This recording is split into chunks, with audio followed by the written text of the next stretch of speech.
Hear me out for a second here. Could a Wexit happen? You heard me, a Wexit, a Western exit, because they heard what success the Brits were having and wanted to take the name for themselves. From living in Alberta and Quebec, I've noticed that the two provinces couldn't be more different. From their stance on oil to the language, there really isn't much in common with these two provinces. If they were attempting to create a green state in Western Canada, I might be tempted to help them. If they are trying to create an oil state in Western Canada, they cannot expect any help from us. This, on the same day that his provincial cousins, the Parti Québécois, tabled a motion in the Quebec National Assembly demanding that Quebec exercise a veto over any prospective future changes to the equalization formula. Except how they voted in the last election, both provinces now have separatist movements. Even though I now live in Montreal, my family live in Alberta. It's where I once called home, and if something were economically to happen to Alberta, well, that would affect my family. And if Alberta were to leave, well, that's what I'm here to find out with you today. Could Western Canada's proposal to leave Canada simply be a threat to remove Trudeau's carbon tax? Or is it a symptom of something deeper, such as Alberta's high unemployment rate, which shot to levels of 9.1% at the end of 2016, especially in contrast with Quebec's unemployment rate, which sits at around 4%. What's different about the Quebec separatist movement is that it's rooted in a distinct Quebecois identity. So is there a Western Canadian identity that I'm not aware of? I want to delve into what a separate Western Canadian region would look like. I mean, would it even be able to happen? Classically, Trudeau, like his father, has been very federalist. We know that we, as Canadians, are united. We've seen it before in Commonwealth federations that have voted to leave, such as Western Australia, who voted to leave Australia but never left. Because logistically, as we've seen with Brexit, it's not simply just ticking yes on a referendum ballot. Separatist movements look different across federations. Canada's had their own two separatist referendums, one in 1996 and one in 1995 on whether Quebec should leave. Just to clear some things up about the logistics of separatism, I spoke to Professor Anthony Sayers at the University of Calgary. The economic cost would be great. So why would people do that? Well, if you felt alienated in deep cultural terms, that you couldn't be fully a nation or whatever, then you might be willing to pay that price. But for the rest of us, Ontario, BC and Alberta, there is no real gain to leaving the country. So Alberta is in this interesting position where it's annoyed with Central Canada.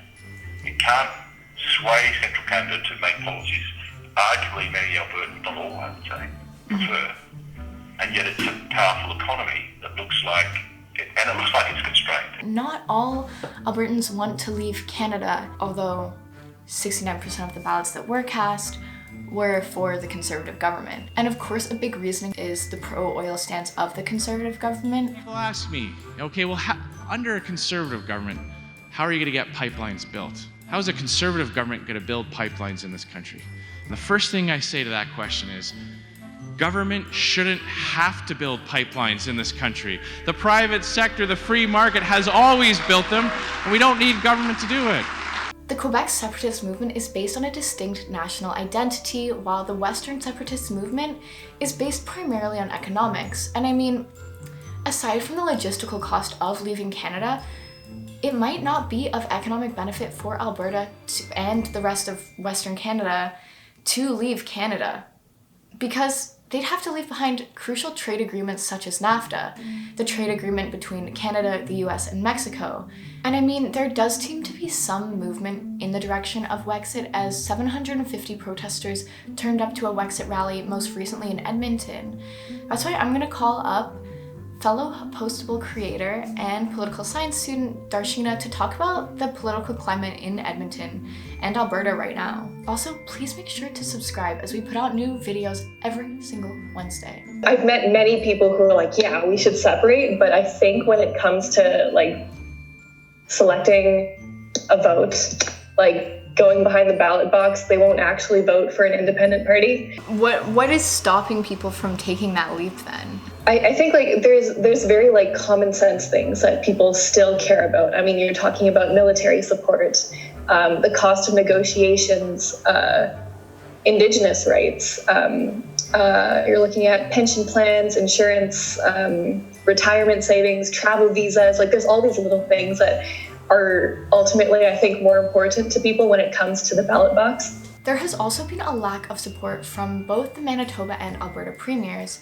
where Jason Kenney said that it would be foolish for Wexit to happen because of the NAFTA agreement, while the Manitoba premier, well, I'll let him speak for himself. My wife and I have been together for 35 years, and we don't get stronger as a couple by threatening to leave every week. Trudeau has only just been re-elected, so it'll be interesting to see how he chooses to respond to the demands of Western Canada, specifically from Alberta and Saskatchewan, who have asked for the expansion of pipelines and for the carbon tax to be removed, all outcomes which don't seem to be too likely to happen. So, to answer the question, can Wexit happen? Yes. Hypothetically, yes, Wexit can happen. The West is strong enough to support itself financially. But will it happen? That's another story. It doesn't appear as though the will of the people is there. There's no premier pushing for a Western state, and unlike in Quebec, there isn't a distinct Albertan or Saskatchewanian identity that would warrant someone to push for independence outside of economic reasoning. If a referendum were to occur, it would send shockwaves throughout Canada. The fact that there's the resurgence of the Bloc and a Wexit movement at all shows that massive regions of Canada are asking for their needs to be met. So it's going to be interesting to see how the federal government chooses to respond to these demands. That's why I'd really like to hear your thoughts on this, so make sure to comment, like, and subscribe as we put out new videos every Wednesday. And until next time, stay posted.